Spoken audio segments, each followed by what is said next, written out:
انسانی دنیا کی سلطانی۔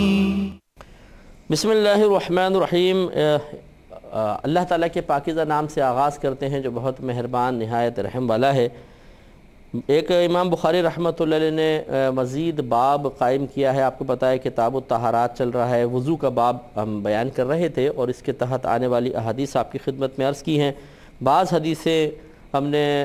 کسی مصلحت کی بنا پر چھوڑی ہیں جن کے مضامین عوام کے سامنے بیان کرنا یہ مناسب محسوس نہیں ہوا، تو مزید ایک امام بخاری رحمۃ اللہ علیہ نے باب قائم کیا ہے، باب من حمل معہ الماء لطہورہ، اس شخص کا باب کہ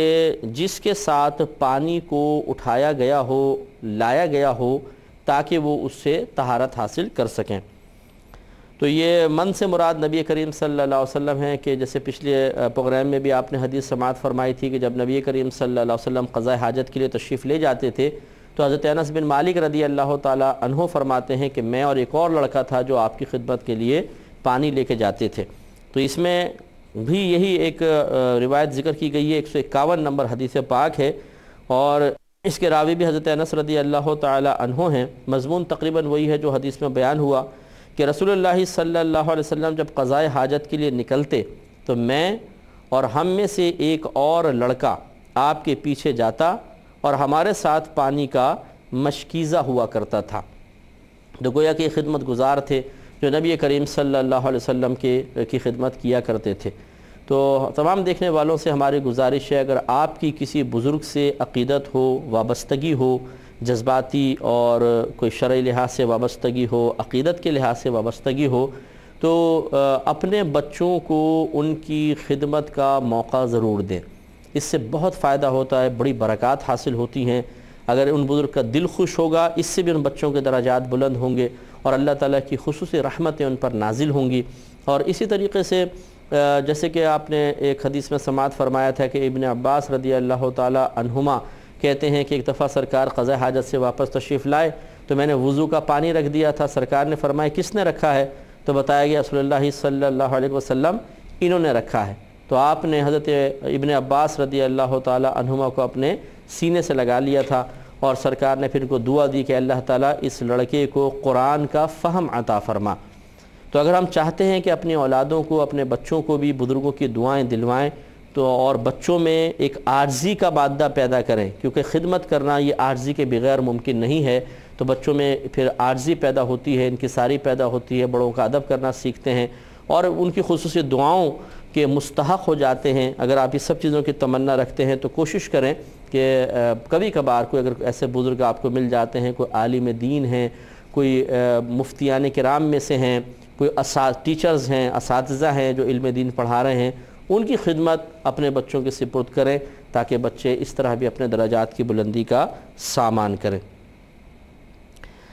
آگے ایک اور روایت ہے جس میں وہ بھی تقریباً مضمون ایسا ہی ہے لیکن میں بیان کر دیتا ہوں، باب حمل العنزتی مع الماء فی الاستنجاء، یعنی استنجا کے لیے پانی کے ساتھ نیزے کو اٹھانے کا باب۔ حضرت انس بن مالک رضی اللہ تعالی عنہما ہی اس کے راوی ہیں۔ یہ کہتے ہیں کہ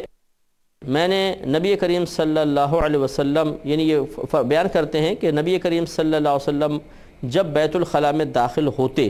تو میں اور ایک اور لڑکا پانی کا مشکیزہ اور نیزہ اٹھا کر لے جاتے، آپ پانی سے استنجا فرمایا کرتے تھے۔ دو مسئلے معلوم ہوئے، ایک تو وہی کہ خدمت بچوں نے کی، دوسرا احتیاطاً نیزہ بھی ساتھ لے کے جاتے تھے کہ اس زمانے میں جس کے ذکر کر رہے ہیں گھروں کے اندر بیت الخلاء وغیرہ نہیں بنے تھے تو وہ دور دراز جایا کرتے تھے، جیسے آج بھی گاؤں کے اندر کھیتوں میں یا کہیں پر جاتے ہیں، تو شاید وہاں پر بھی گاؤں میں رواج بدلتا جا رہا ہے، لیکن بہرحال اس وقت زمانہ نبوی صلی اللہ علیہ وسلم کے دور کا آپ ذرا تصور ذہن میں لائیں تو کیڑے مکوڑے یہ وہ بہت سی چیزیں ہو سکتی ہیں، تو یہ بچے نیزہ بھی ساتھ لے جاتے تھے اور نبی کریم صلی اللہ علیہ وسلم پانی سے استنجا فرمایا کرتے تھے۔ اور یہ ہمیشہ یاد رکھیں کہ نبی کریم صلی اللہ علیہ وسلم کی عادت مبارکہ تھی، اس میں انشاءاللہ آ بھی جائے گا کہ جب آپ قضاء حاجت کے لیے تشریف لے جاتے تو اتنی دور تشریف لے جاتے کہ سب کی نگاہوں سے اوجھل ہو جایا کرتے تھے۔ اس میں بہت سی حکمتیں پوشیدہ ہیں۔ اللہ تبارک و تعالیٰ نے اس میں بہت سے راز پوشیدہ فرمائے ہیں جس پہ انشاءاللہ وقت پہ ہم کلام کریں گے۔ تو ایسا نہیں تھا کہ وہ بچے یہاں کھڑے ہوئے ہیں سرکار قریب ہیں، بلکہ آپ بہت دور تشریف لے جایا کرتے تھے، پھر فارغ ہونے کے بعد پھر آپ آتے تشریف لاتے اور آپ وضو وغیرہ فرمایا کرتے تھے۔ تو بہرحال بچوں نے آپ کی خدمت کی، اور یہ 2-3 حدیثیں حضرت انس بن مالک رضی اللہ تعالیٰ عنہ سے لگاتار روایت کی گئیں۔ اس سے معلوم ہوا کہ ہمارے صحابہ کرام علیہم رضوان بھی بزرگی کا ایک نظریہ رکھتے تھے کہ بزرگ ہیں، ان کا ادب کرنا چاہیے، احترام کرنا چاہیے، اور ان کی خدمت بھی کیا کرتے تھے، ان کی خدمت کو اپنے لیے بہت کچھ سمجھا کرتے تھے۔ تو ہمیں اپنے صحابہ کرام کے طریقے کو اپنانا چاہیے۔ آج ہمارے نگاہوں میں عموماً دیندار لوگوں کی اتنی وقعت نہیں ہوتی ہے، ہم اپنے بچوں کو بعض اوقات دنیاوی منصب رکھے ہوئے شخص کی تعظیم کا حکم تو دے دیتے ہیں، لیکن ہماری نگاہوں میں ایک دیندار آدمی بعض اوقات اتنا عزت والا نہیں ہوتا ہے ہماری نگاہوں میں، اور ہم اپنے بچوں کو نہیں حکم دیتے کہ ان کو آپ ادب سے ان سے بات کریں، ان سے سلام کریں، بلکہ بعض گھروں میں تو ایسا بھی دیکھا گیا ہے کہ وہ دینداروں کا مذاق اڑاتے ہیں، ان کا حقارت کے ساتھ تذکرہ کرتے ہیں، جس کی وجہ سے شروع سے ہی بچوں کے دل سے بھی ان کی وقعت نکل جاتی ہے۔ یہ ایک انتہائی غلط رویہ ہے، اور اپنے بچوں کو گویا کہ ان کی آخرت کی بربادی کا اپنے ہاتھوں سے سامان کرنا ہے کہ جب بچے بدتمیز ہوں گے تو لازم سی بات ہے کہ وہ بزرگوں کا ادب نہیں کریں گے، اور ان کے ہو سکتا ہے کہ ان کے بارگاہ میں ادب کے بجائے اور دعائیں حاصل کرنے کے بجائے بے ادبی کے مرتکب ہو کر دعائیں ضرر حاصل کر لیں اور تباہ و برباد ہو جائیں۔ اس لیے کبھی بھی ایسا نہیں کرنا چاہیے کہ آپ اپنی سنی سنائی باتوں، افواہوں کی وجہ سے یا کسی فرد واحد کی طرف سے پہنچنے والی تکلیف کی وجہ سے تمام دینداروں کو برا بھلا کہنا شروع کر دیں، ہر داڑھی والے کے دشمن ہو جائیں، داڑھی کا مذاق اڑائیں، داڑھی والوں کا حقارت کے ساتھ ذکر کریں، اور اس سے پھر اثرات بچوں کے اندر منتقل ہوں اور وہ بھی اسی روش پہ چلے، تو یہ سمجھ لیں ان کی آخرت کی بربادی ہے۔ میں بارہا آپ کی خدمت میں عرض کر چکا ہوں کہ یہاں آپ دین سے چاہے کتنی نفرت کریں، دینداروں سے نفرت کریں، داڑھی آپ کو بہت بری لگتی ہو، کچھ بھی ہے، لیکن ایک دن آپ کو میدان محشر میں آنا ہوگا، وہاں پہ ہر نبی داڑھی والا ہے۔ آپ یہ دیکھیے گا، ہر نبی داڑھی والا ہے، ہر صحابی داڑھی والا ہے۔ اس وقت پھر ہم آپ سے پوچھیں گے کہ بتاؤ کہ اب آپ داڑھی سے نفرت کریں گے یا نہیں کریں گے؟ آپ کو اس سے الرجک ہوگی یا نہیں ہوگی؟ داڑھی والوں کو دیکھ کے آپ نفرت سے چہرہ پھیریں گے کہ نہیں پھیریں گے؟ آپ کو انہی کے پاس جا کر ریکویسٹ کرنی ہوگی کہ یا رسول اللہ صلی اللہ علیہ وسلم، اللہ کی بارگاہ میں میری بھی سفارش کر دیجئے۔ وہاں پہ نیک دیندار شخص بہت ہی اللہ تعالیٰ کی عطا سے بڑے اعلیٰ منصب پر ہوں گے اور لوگوں کی شفاعت کریں گے۔ دیکھیں ہر طبقے میں، ہر گروپ میں کچھ لوگ خراب بھی نکل آتے ہیں، یہ کہاں پر نہیں ہوتا؟ ہر خاندان میں چاہے کتنا اچھا خاندان ہو، چند لوگ گندے بھی نکل آتے ہیں۔ دنیا کا کوئی بھی آپ شعبہ لے لیں، چاہے دینی لے لیں چاہے دنیاوی لے لیں، وہاں پہ کچھ لوگ اپنی بدعملی اور بد کرداری کی وجہ سے ایک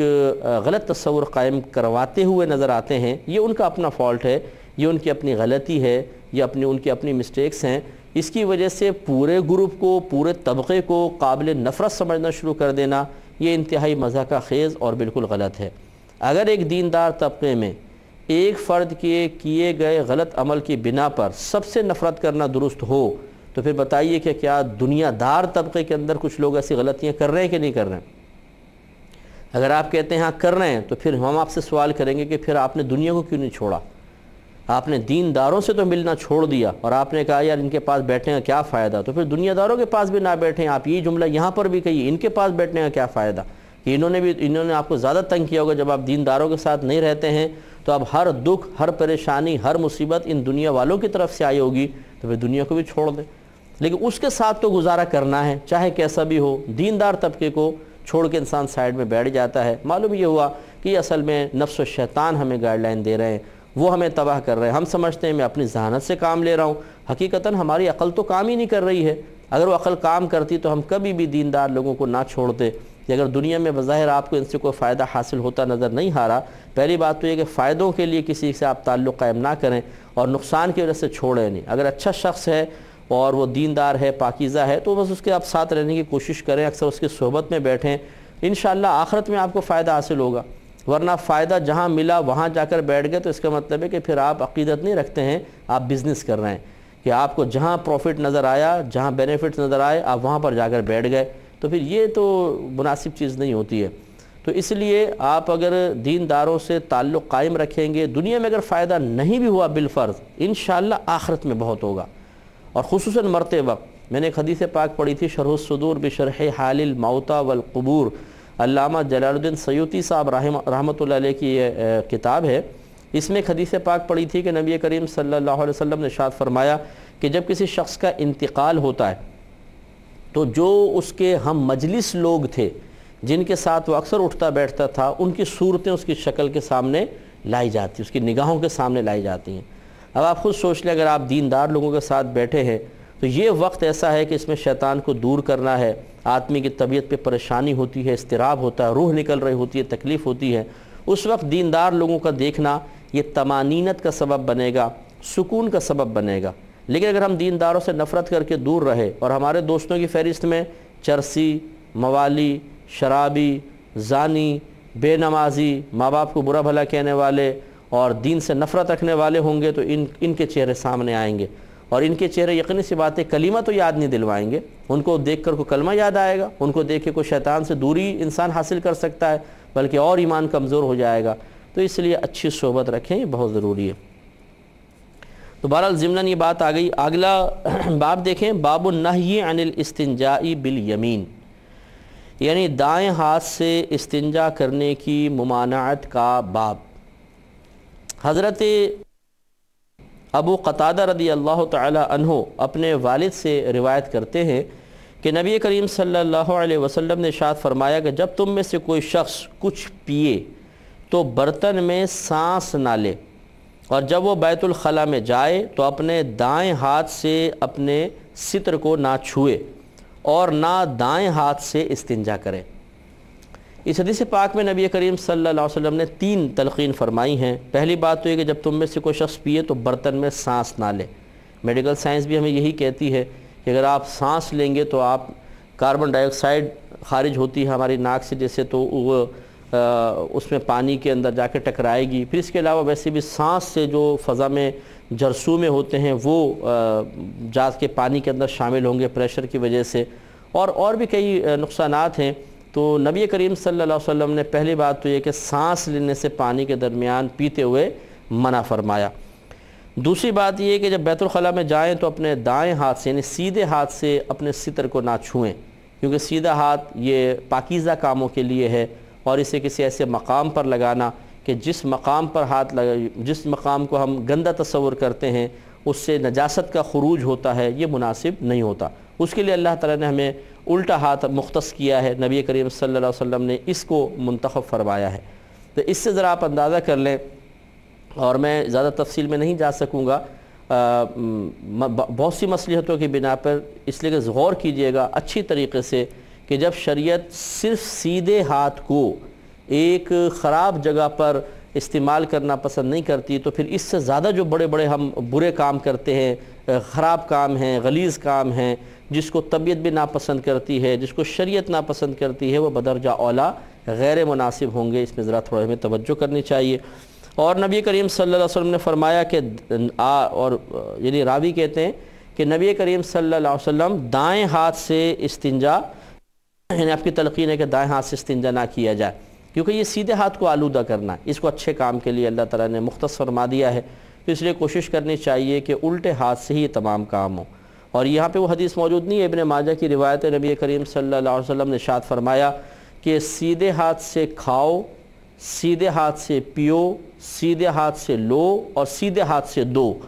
اس لیے کہ شیطان الٹے ہاتھ سے کھاتا پیتا لیتا اور دیتا ہے۔ یہ ابن ماجہ کی روایت ہے۔ ہمارے ہاں سنت کی مخالفت کرنا اور شریعت کی مخالفت کرنا آج فیشن بن گیا ہے، ہمیں اس میں مزہ آتا ہے۔ ہم اس قسم کی حرکتیں کر کے جس میں نبی کریم صلی اللہ علیہ وسلم کی سنتوں کا خون ہو، اپنے آپ کو بہت قابل فخر اور بہت باطنی لحاظ سے بڑا پر اعتماد اور بڑا پرسکون محسوس کرتے ہیں۔ الٹے ہاتھ سے کھا رہے ہیں، الٹے ہاتھ سے چائے پی رہے ہیں، الٹے ہاتھ سے لے رہے ہیں، الٹے ہاتھ سے دے رہے ہیں، بیٹھ کے نہیں پئیں گے کھائیں گے، کھڑے ہو کر ہمیشہ کھائیں گے پئیں گے،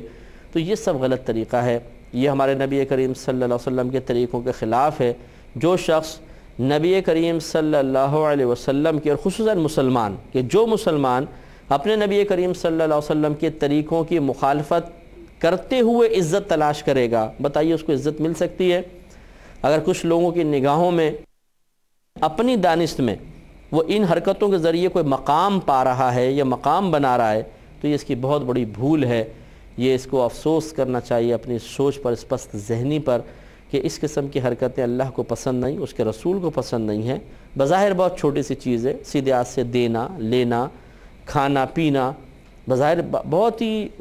بظاہر چھوٹا سا عمل نظر آتا ہے، لیکن اللہ تعالیٰ کی بارگاہ میں بہرحال اس کی بڑی وقعت ہے، بڑی ویلیو ہے، اس لیے تھوڑا سا سوچنا چاہیے۔